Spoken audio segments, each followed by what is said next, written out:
Olá pessoal, meu nome é Rafael Buzon. Eu queria falar com vocês aqui hoje sobre o backlog do Agile Coach, né? Na verdade, é uma revisão também do papel do Agile Coach, assim como eu fiz no Scrum Day, falando do PO, né, do Product Owner. Aqui eu quero falar um pouco do Scrum Master barra Agile Coach, né, puxando um pouco mais para essa questão do Agile Coach. E vou falar também sobre essa perspectiva que eu tenho sobre como o Agile Coach deveria estar trabalhando no contexto. Uma vez que o Agile Coach é mais do que só coach, né? Não só faz coaching, mas faz outras coisas.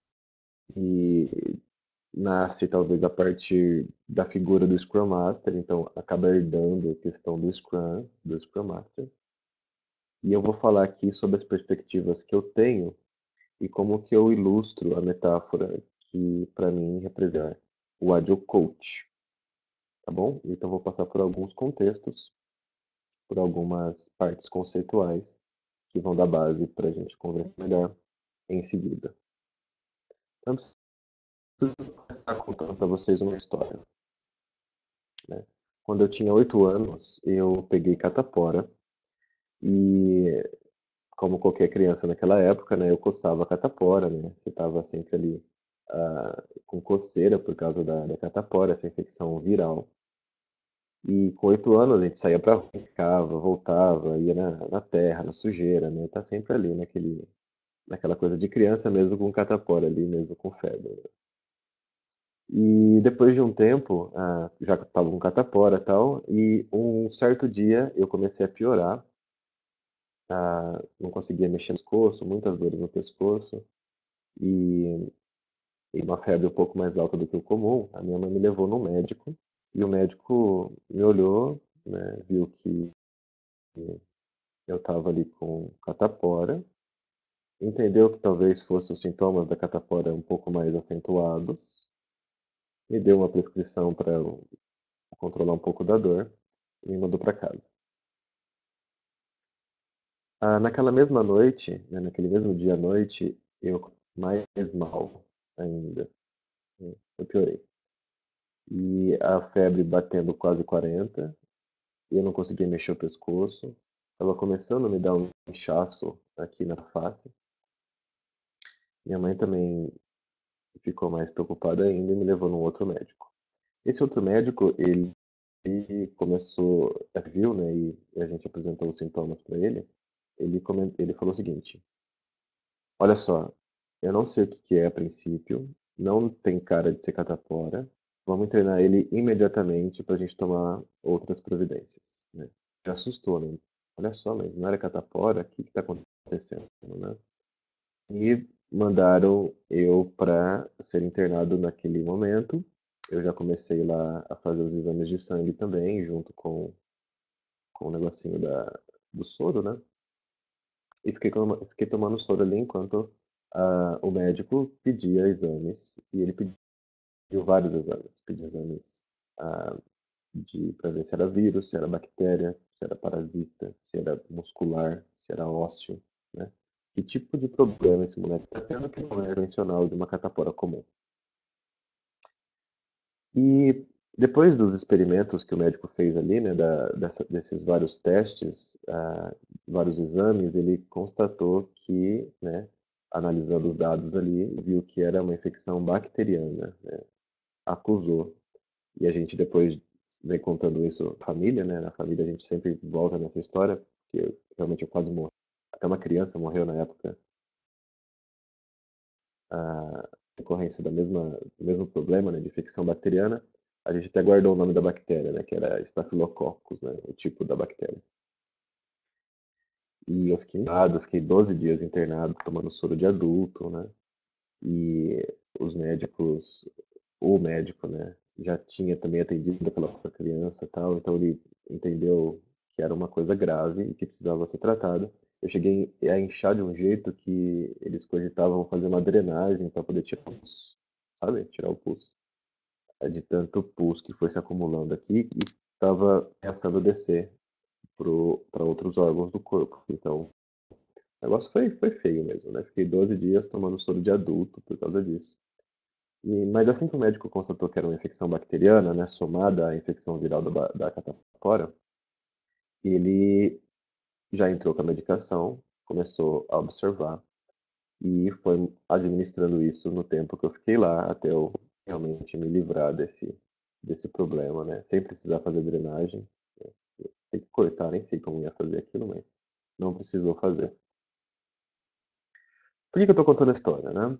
Ela ilustra, e é interessante essa ilustração, porque geralmente a gente não conhece ou não identifica muito bem essas fases do Cynefin, né? Do framework Cynefin, do Dave Snowden. Então ela tenta ilustrar um pouquinho, eu tento usar ela como uma forma de explicar melhor esse framework, né? E a gente acaba vivenciando em todos os projetos que a gente está em determinados níveis, né? Então, você no seu projeto hoje, no seu contexto, provavelmente já deve ter passado por algum desses estágios aqui. Se você está passando por algum deles, você pode ser que passe, e você sempre vai estar em um deles ou transicionando entre eles, né? É comum você enxergar isso no seu dia a dia. Deixa eu explicar essa questão da catapora, né, dessa minha história que eu mostro aqui. Quando o primeiro médico me atendeu, ele tentou tratar o meu problema de uma forma simples, mas ele era mais complexo, né? Exigia-se do médico uma investigação um pouco maior. Então, quando você trata um problema complexo como simples, você está nessa periferia aqui, né? Nesse abismo, né? Que poucos aqui comentam sobre ele, que é quando você trata complexo como simples, até que chega num ponto que ele pode virar caótico, como realmente virou. Ah, né, então, eu acabei caindo daqui para cá.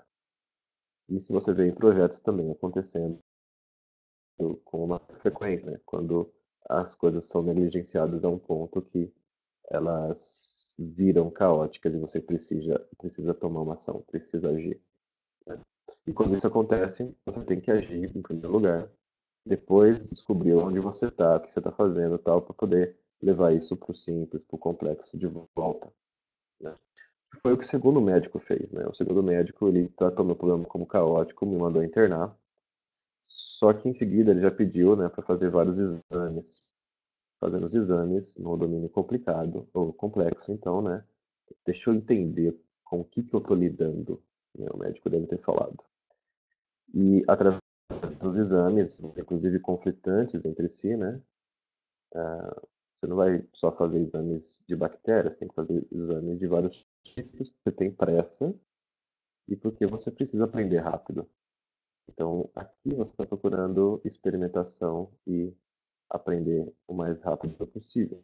Depois que ele descobriu que era uma infecção bacteriana, né, frutos de bactérias, ele começou a administrar, então, medicação própria para isso e ir acompanhando, né? Então, ele como médico, analisando os dados, um especialista em medicina, foi analisando os dados e constatou isso e entrou no diagnóstico do que precisava ser prescrito e começou então a administrar isso no dia a dia, trazendo tudo para o simples, né? Então, essa é uma forma de você olhar essa transição dos modelos do Kinesian e qual que é a abordagem que você tem que fazer em cada uma delas. Por que isso é importante para o nosso tema aqui de Agile Coach, né? O que é o backlog do Agile Coach, etc. Já vou falar por quê, né? Ah, eventualmente você já deve ter percebido que se nós estamos em algum contexto desse específico, exige-se da pessoa adicional do papel uma abordagem diferente, tá? Segura isso com você e a gente já volta. Agora, uma dinâmica que eu tenho rodado nas empresas, ela fala sobre a questão do propósito, né? Em termos de... então, por exemplo, aqui a dona Zoraide, ela quer uma faca. Peço para as pessoas se reunirem em grupos e eu peço para elas desenharem a melhor solução para a dona Zoraide. Okay? E ela quer uma faca e eu peço para elas usarem essas regras aqui, né? Desenhar a solução perfeita, gastando o mínimo de recursos possível, no menor tempo possível. Eu dou 20 minutos, né, para as pessoas trabalharem nisso. Cada pergunta que elas fazem para mim, e eu representando Dona Zoraide nesse contexto, né? Elas gastam R$ 5. Obter um feedback meu são R$ 10. O feedback é, a pessoa me apresenta a solução, uma sugestão, e eu falo para ela o que eu acho. Eu acho que resolve ou eu acho que não resolve. E por último, tem que simular um experimento. Então, quantos experimentos elas simularem, gasta-se R$ 20. Quantos feedbacks elas quiserem, gasta-se 10. E assim vai somando a quantidade de custos que elas vão tendo para descobrir a solução perfeita para todas as. Sendo que a última ação sempre tem que ser um experimento, porque você vai dar na mão do usuário e ele vai usar. Ok? Então, pelo menos um experimento cada time tem que fazer. E aí as pessoas começam a fazer várias estratégias, né, dentro dos times que elas estão. Por onde que a gente começa, qual pergunta a gente faz, começa a especular que faca que vai ser, né, esse tipo de coisa. Os times que tendem a ir melhor, né, que tendem a convergir mais rápido para a solução perfeita, ou para a solução que resolva o problema dela, né, são aqueles times que começam perguntando por que a Dona Zoraide precisa de uma faca. Por que você precisa de uma faca? E ao que a Dona Zoraide vai dizer que ela precisa de uma faca para apertar o parafuso de uma cadeira que vive soltando o parafuso. Né? Bem contra-intuitivo, uma faca para apertar um parafuso. É que se você conhecer a história do Dona Zoraide, vai entender que o seu Sebastião, né, falecido recentemente, ele apertava o parafuso da cadeira usando uma faquinha sem ponta. E foi por isso que o Dona Zoraide pediu uma faca. Né? É claro que eu estou fazendo isso nessa dinâmica, forçando a barra, né? Mas para entender que isso não está muito longe do que acontece no dia a dia com clientes pedindo coisas para gente. E aí os times pedem para eu analisar, tal, né? Alguns times vão começar perguntando que tipo de coisa que eu tô com a faca. Então, a Dona Zoraide vai cortar com a faca.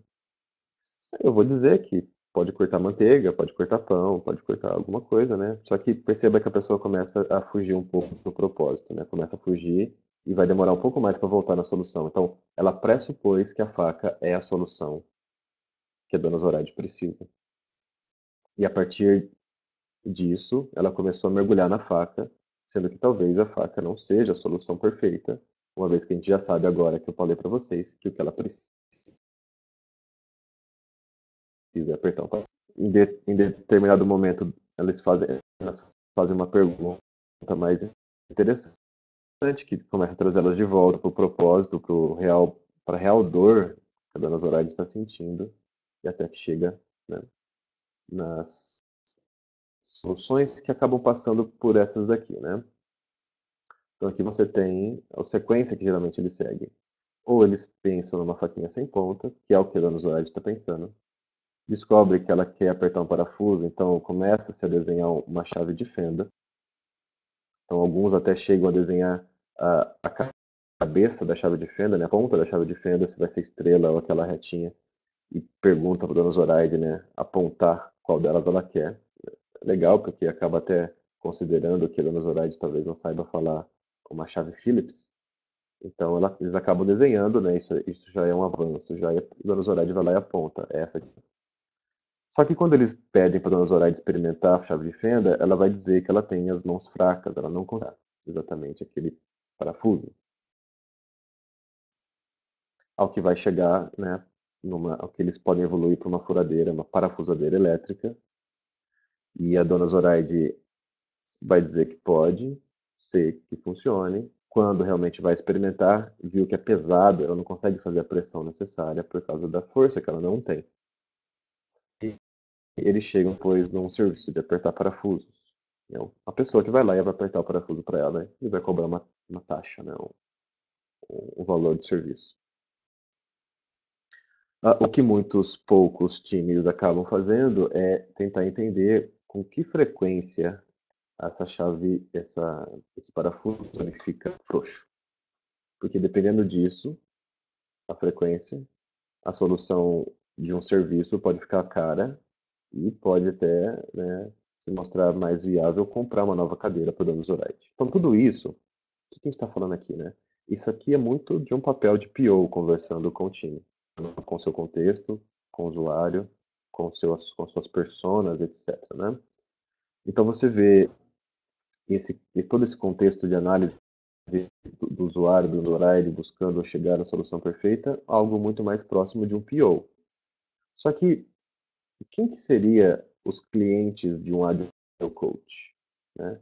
Será que o Agile Coach também não tem os seus clientes a ponto de ter que entendê-los de alguma forma um pouco mais interessante, mais profunda, para até trazer as hipóteses mais corretas, mais interessantes para aquele contexto, ao invés de ficar só sugerindo uma chave de fenda, ou já ir direto na faca, né?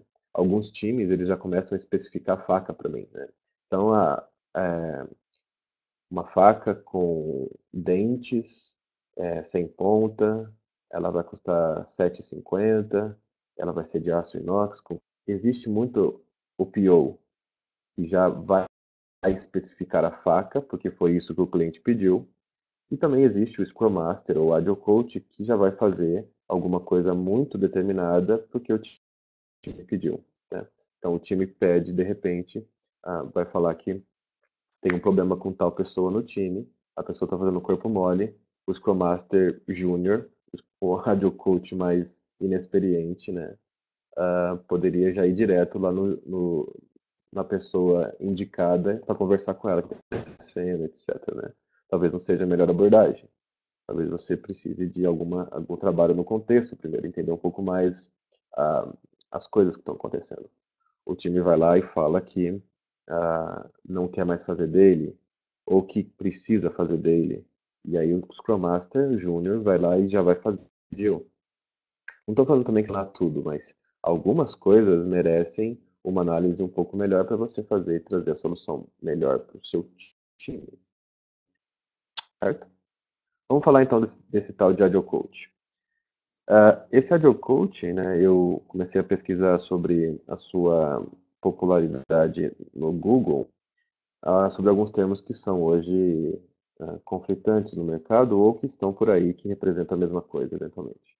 Você tem o gerente de projeto, né, Project Manager e o Scrum Master.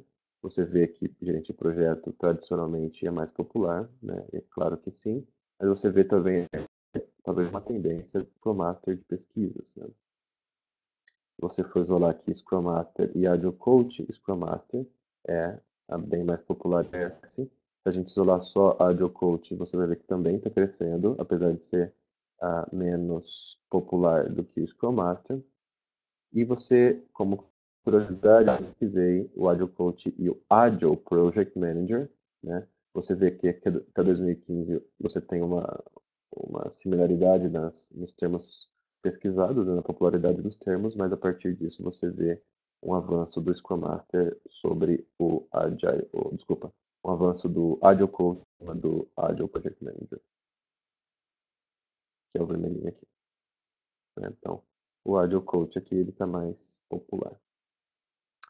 Muito bem, então isso aqui só reforça aquilo que a gente já sabe, que gerente de projeto é mais popular que Scrum Master, Scrum Master é mais popular que Agile Coach, Agile Coach tem se mostrado mais popular do que Agile Project Manager, Agile Coach, Scrum Master e Agile Coach estão em uma tendência de subida, apesar de Scrum Master ser o mais popular do Scrum. E isso mostra no mercado, na popularidade, o que a gente já sabe. Então foi mais uma curiosidade para entender em termos globais como que é, né, essa aceitação dos termos. Eu fui procurar então na literatura, né, o que dizem sobre o Scrum Master e o Agile Coach. Então, o Scrum Master, para o Mike Cohn, no livro Succeeding with Agile, ele vai dizer que é o cara mais ligado ao processo do Scrum, né? É o cara, por exemplo, que diria que no próximo mês a gente vai testar sprints de 3 semanas ou de 2 semanas, porque eu entendi aqui no nosso contexto que faz sentido, porque nosso produto é complexo, as coisas não saem em 2 semanas, eventualmente 3 semanas possa ser um tempo bom para a gente ter alguma coisa, né, dentro desse contexto complexo que a gente dá, entregar alguma coisa mais tangível para o usuário. Então eu quero testar. E ele teria essa autonomia para poder fazer isso no time. É o responsável primário pelos processos. Como curiosidade, o David Anderson para o Kanban, ele fala de um papel que pode emergir chamado Service Delivery Manager, no qual esse cara seria responsável mais pela gestão do fluxo, promover a gestão do delivery, né, da questão da entrega, sendo que um outro papel seria responsável por o fluxo de produto até ficar tangível, ready, para ser trabalhado em desenvolvimento, e esse time, né, essa pessoa, ficaria responsável por isso. O Agile Coaching, em comparação, se você for olhar o livro da Lisa Adkins, no Coaching Agile Teams, no prefácio o Mike Cohn vai dizer que o Agile Coach parece um mágico, né? E aí me torna as coisas um pouco mais difíceis para mim, uma vez que eu não sei sobre magia e o que o mágico faz, ou quais são os truques de um mágico para ele ser um bom mágico, né? Só que no mesmo livro, o Jim Highsmith, ele me ajuda dizendo que o Agile Coach parece ser um cara que tem múltiplos papéis, de professor, de mentor, um cara que resolve conflitos, que é um coach também de performance, que está mais ligado nesses adjetivos e é um papel mais olhando o sentido, né? Tanto para pessoas, quanto para processos, quanto para a mentalidade ágil como um todo. Não, então aqui já começa a dar dicas para gente sobre quem que é esse Agile Coach, que ele é visto pelo mercado de alguma forma. Então, dos termos todos que eu gostei, que eu pesquisei, eu gosto mais de chamar agente de mudança e Agile Coach, porque os outros, ou eles não são muito precisos, ou eles não são muito comerciais, né? Então, eu vou falar assim, existe o Iteration Manager, existe o Agile Project Manager, não é popular. Service Delivery Manager, menos ainda. Change Facilitator, né? Então tem alguns conceitos, Connection Facilitator, alguns conceitos que podem até representar um pouco mais frente o que o papel faz, né? Olhando para um Scrum Master evoluído em termos de agilidade e não só se limitar ao Scrum, eu gosto de genericamente chamar de agente de mudança, mas ele não tem um apelo comercial, então eu fico mesmo com o Agile Coach, apesar dos pesares, apesar do coach aqui limitar o meio, né? Entendendo que o mercado olha para ele de uma forma maior e mais abrangente. Muito bem, a gente aqui já tem uma ideia sobre a terminologia, né? Então vamos entender um pouco sobre quem não é o Agile Coach, para depois a gente começar a convergir para o que eu acho que ele deve ser, usando a metáfora que eu vou trazer para vocês aqui. Anti-patterns de um Agile Coach, né? Você tem, por exemplo, o Agile Coach secretária, que é aquele Agile Coach, né, que ele vem de uma mentalidade de eficiência muito forte, todos nós temos isso, né, de certa forma. Então ele vem trazendo todo esse estereótipo de foco em fazer muito bem a coisa e não fazer a coisa certa. É um foco talvez originário também de um GP, que é, considera talvez as coisas um pouco mais determinísticas do que elas podem ser. E você tem um cara que talvez aqui muito disciplinado, que controla muito bem o tempo das reuniões, agenda as salas de reunião muito efetivamente, tem um controle muito bom da ferramenta de trabalho, né, que vocês acabam utilizando, só que carece talvez de uma proatividade em termos de filosofia, de reflexão, né? É um papel mais de coach mesmo, e você está promovendo essa descoberta individual e em equipe, em grupo, sobre o que é melhor fazer naquele contexto. Então ele tende a ir muito forte e eventualmente, né, virar, ter uma tendência forte para aplicar o método em si, né? Tipo o Scrum. Ou tipo, enxergar sempre que precisa fazer a daily, porque a daily é a coisa mais importante e a gente tem que fazer isso porque o método diz que tem que fazer.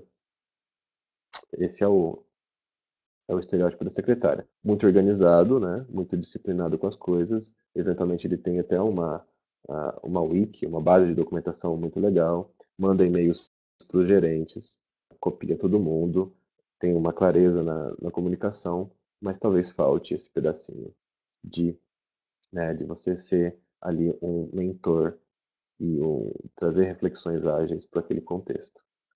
Você tem, por outro lado, o gente boa, né, que é um cara mais focado em relacionamento.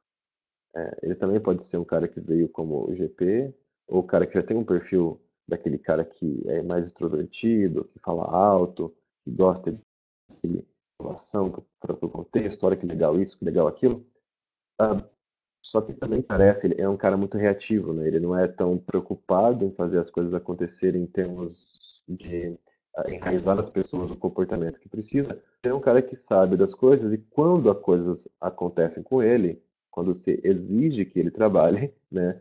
Nesse ponto ele vai lá e faz, mas ele é mais reativo. Então, acontece um problema em produção, ou acontece algum problema de relacionamento, ele vai lá, resolve, sangue nos olhos, relacionamento, tapinha nas costas, e aí você me prometeu isso, que legal, tal, obrigado, tal. Ele tem uma penetração muito grande nos times, nas áreas, só que também é reativo quanto a isso. Ele não está preocupado em criar um time sólido. Ele é um cara que, mas ele é meio focado ali só no, na parte legal da coisa, na inovação, e não realmente fazer isso, canalizar isso da melhor forma possível.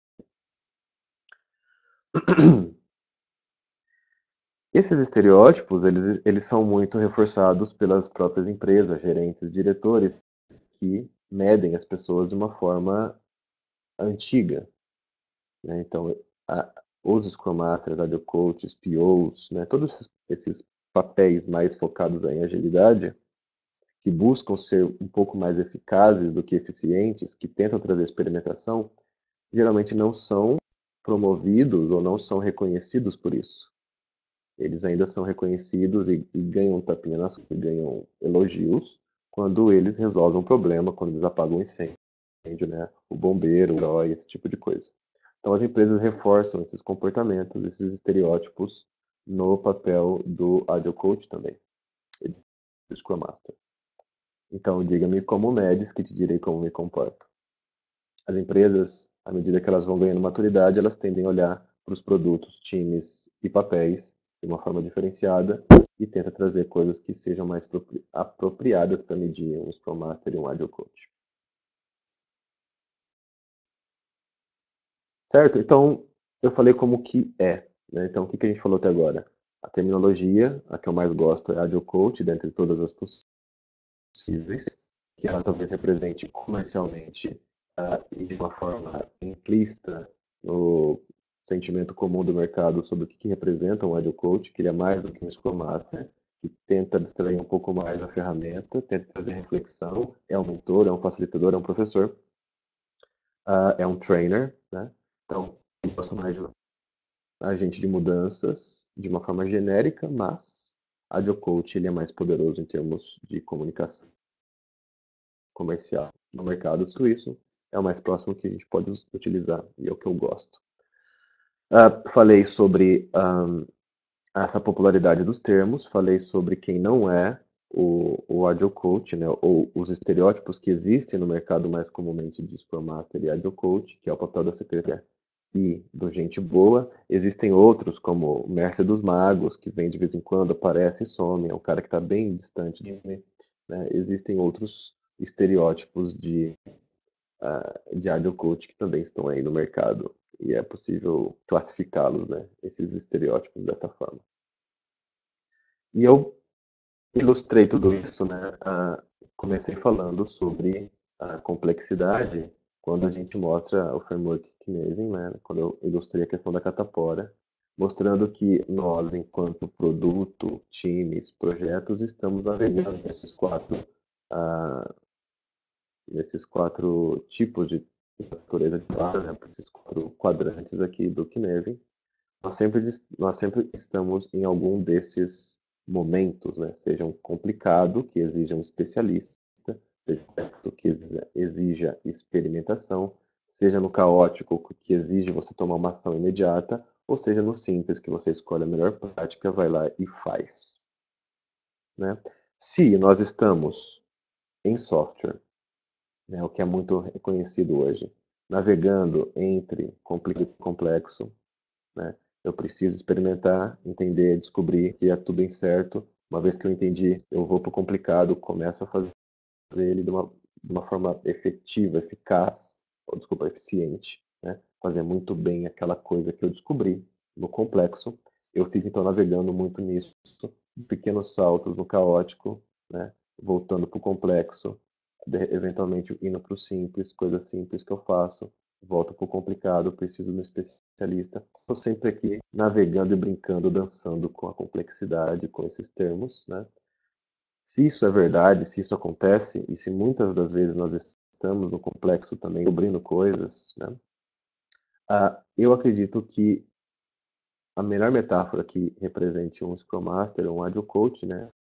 Falando do coach aqui em especial, é um cientista, que ele entende o momento que ele está vivendo, se ele é mais pro complicado, pro complexo, e a sensibilidade que ele precisa ter para tomar as ações inerentes a esse contexto, né? Eu preciso agir ou eu preciso experimentar? Eu preciso já formatar isso muito bem para poder colocar numa linção, para colocar para produzir, para ser feito alguma coisa, ou eu ainda preciso de mais informações antes de convergir? Eu mergulho ou eu abro várias frentes para poder entender com o que eu estou lidando antes de mergulhar em uma das vertentes que eu escolhi, porque se mostrou a mais interessante ou a mais promissora. Né? Então, um cientista ele está trabalhando com os dados, com os elementos que ele tem, aprendendo constantemente com as experimentações que ele tem feito.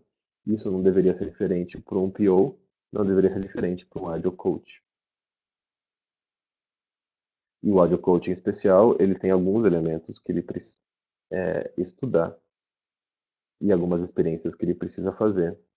Se você olhar para um PO, ver isso quando você olhar para o cliente, né, no caso do dono Zoraide, que eu comentei aqui no começo, para um Scrum Master, para um Agile Coach, você precisa olhar para quem que é o cliente desses caras. Quem que é o cliente do papel de Agile Coach?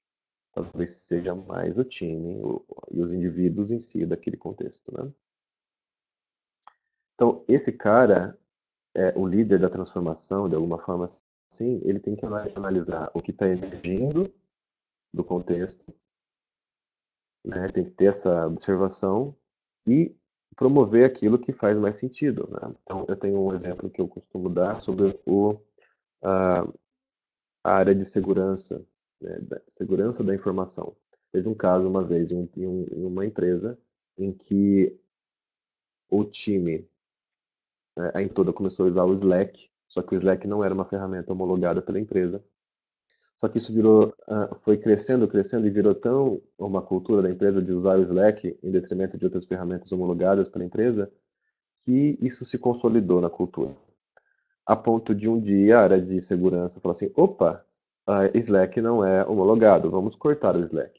E aí, quando isso aconteceu, teve uma repercussão grande, né? Alguns times pararam de se comunicar do jeito que faziam, teve um estresse, muito sendo feito através do Slack, e isso gerou um estresse muito grande.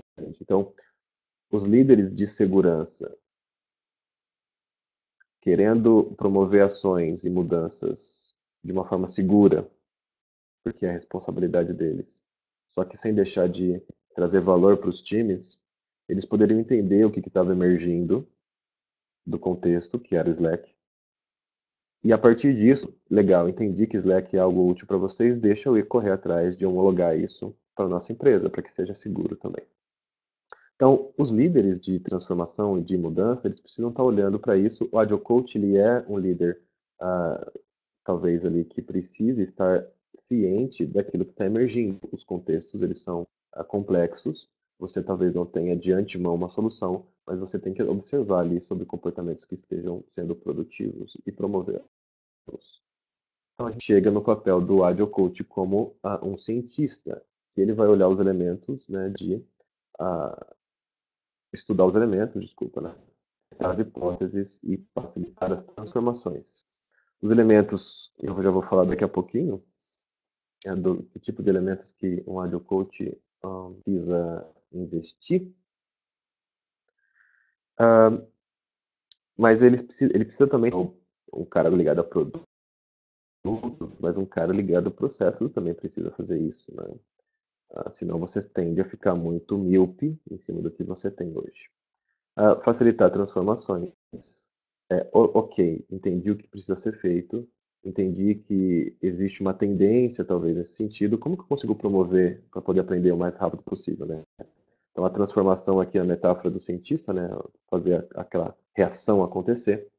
Talvez eu precise trazer alguns elementos para poder fazer essa reação acontecer de uma forma mais rápida, sendo talvez um catalisador para as mudanças, né? Muito bem. Então, os elementos que um Agile Coach consegue trabalhar poderiam ser estes, né? Indivíduos, equipes, a organização, como um elemento único. Uma equipe, você não consegue entendê-la olhando somente os indivíduos de forma independente, né? Você não consegue pegar uma pessoa e falar, essa pessoa representa o time, ou aquela pessoa representa, né? Nem muitas vezes as duas juntas. Então, espera-se que aquela equipe ela tenha uma identidade própria, que é a o mais competente em certa tecnologia, o outro em outra, e assim por diante. Um que fala mais, um que fala menos, né? Então, a equipe ela é um organismo próprio. Aí cada indivíduo tem a sua individualidade, claro, né? E a organização é um conjunto de equipes que também vai ter, talvez, o seu perfil, a sua cultura, a sua identidade consolidado no tempo. Você está falando de testar hipóteses, você tem que ter um foco grande em medição. Como que eu meço como era antes, como vai ficar, o que que eu pretendo ter no final e aquilo que eu obtive é realmente aquilo que eu pretendia. Se não for, o que que eu preciso fazer para entender o próximo passo. E quando você busca facilitar a transformação, junto com Jean Highsmith, comentaram no livro dela, né, que é um cara que faz mentoria, coaching, facilitação, capacitação, etc. E aí, com tudo isso, né, você está fomentando que as transformações aconteçam e algum resultado vai ser obtido a partir disso. Ok? Muito bem, ok. Como que eu faço isso no dia a dia, né? Como eu, como Agile Coach, conseguiria promover isso da melhor forma possível? Eu, há um tempo atrás, principalmente quando eu estava alocado em algumas empresas, eu desenvolvi essa ferramenta muito legal. Eu curtia muito utilizar isso, me dava vários insights como Scrum Master e como Agile Coach sobre qual o próximo passo a fazer, no que eu vou gastar mais tempo, ah, quais coisas, pela perspectiva do meu time, são mais carentes de atuação, enfim. Isso aqui me dava um termômetro interessante sobre alguns aspectos do time, do produto e do projeto, no qual eu podia mergulhar. Eu vou te mostrar por quê. Então, esse Agile Coach Tool, né, por falta de nome melhor, deve ser batizado com outro nome, ele é feito dentro de uma reunião one-on-one e é você e cada indivíduo do seu time, ou dos times que você atua, né? Nessa reunião de one-on-one, eu gosto que ela seja estruturada, né, com essa ferramenta que eu vou mostrar em seguida. Eu tento fazer isso de uma forma recorrente, a cada 2 meses, porque eu não quero que a reunião de one-on-one seja de alguma forma atrelada a algum evento que aconteceu naquele período, porque as pessoas podem relacionar, né? Então você quer conversar porque porque o time foi mal em algum problema, né? Porque a gente teve aquele problema em produção, é isso que você quer falar? Então, eu não quero que isso aconteça. Então, as reuniões são recorrentes e já fica na agenda de todo mundo.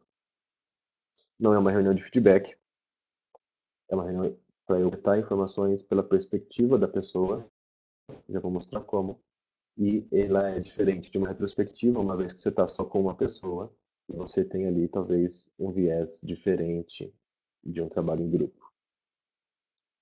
Como que é a ferramenta, né? Então, esse slide aqui, ele mostra o compilado das informações. Então, você vai ter, eu vou mostrar para vocês aqui o compilado, que é este, e a visão individual, certo? O compilado Ele traz a média das notas dadas por todas as pessoas do time. Então, como que acontece a aplicação da ferramenta? Você está lá na reunião de one-on-one, abre uma planilha que tem esses itens aqui para serem avaliados pela pessoa entrevistada. Não por você, mas pela pessoa, pela perspectiva dela, ela dando uma nota de 1 a 5 para todos esses elementos, e esses elementos aqui você, como auditor, pode mudar, pode retirar, pode trazer coisas novas. São perspectivas. Trouxe, por exemplo, planejamento, execução, qualidade. E alguns outros que eu gostava de medir na época. Então, ele começa a dar nota para cada um deles, de 1 a 5, onde 1 é muito ruim e 5 é muito bom. Quando ele dá uma nota, qualquer que seja, eu pergunto por quê, e ele explica. E é nessa explicação que está um dos principais ganhos, né? Ele vai falar por que ele acha que é tal nota, se é uma nota baixa, se é uma nota alta, e isso vai dar margem para a gente conversar um pouco mais, sem julgamentos dele, mas tentando entender a perspectiva dele, por que ele acha que é aquilo. Coisas muito boas, coisas muito ruins.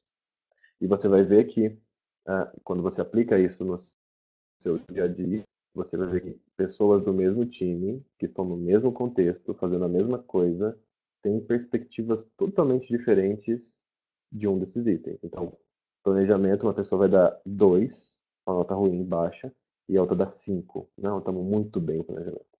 Né? Por quê? Você vai descobrir isso. Tem que descobrir isso. É o seu papel descobrir isso. Certo? E aqui você tem então as médias, né? Então, essa aqui é uma visão que eu compartilho com o resto da equipe, né? Com todos da equipe, eventualmente com algum coordenador, gerente que possa estar querendo saber, esteja envolvido, né? Ah, é uma, é só a média, você não sabe o que cada pessoa deu. E é o desvio padrão, ou seja, mostrando qual que é a discrepância entre as notas dadas, significando que quanto mais alto isso, mais divergência de notas e de perspectivas você tem no seu time.